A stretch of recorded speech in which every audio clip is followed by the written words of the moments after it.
தமிழ்நாடு குடிசை மாற்று வாரியத்தின் மூலமாக கட்டப்பட்டுள்ள அடுக்குமாடி குடியிருப்புகளை விண்ணப்பித்தவர்கள் உள்ளே வர முடியாத நிலை உள்ளது. இதை அரசு மறு ஆய்வு செய்ய வேண்டும் எனவும், குடியிருப்புகளுக்கான தொகையை விண்ணப்பதாரர்கள் தவணை முறையில் கட்ட அரசு முன்வருமா எனவும் அதிமுக சட்டமன்ற உறுப்பினர் டாக்டர் சி விஜயபாஸ்கர் கேள்வி எழுப்பினார். தமிழக சட்டப்பேரவை கூட்டத்தில் கேள்வி நேரத்தில் பேசிய அவர் இதனை தெரிவித்தார்.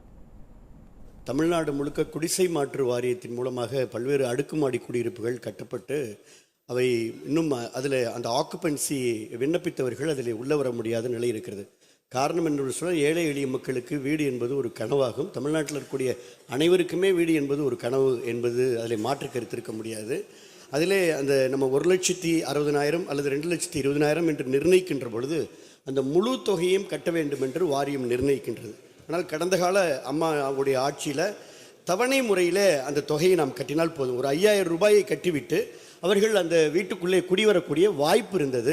அவை மாண்புமிகு அமைச்சர் அவர்கள் இந்த புதுக்கோட்டை மாவட்டத்தில் அதிகமான குடியிருப்புகள் இன்னும் அதில் ஆட்கள், அதாவது விண்ணப்பித்தவர்கள் உள்ளே வர முடிய நிலை இருக்கிறது. அதை மறு ஆய்வு செய்து தவணை முறையிலே அந்த தொகையை கட்டுவதற்கு அரசு முன்வருமா என்பதை நான் அறிய விரும்புகிறேன்.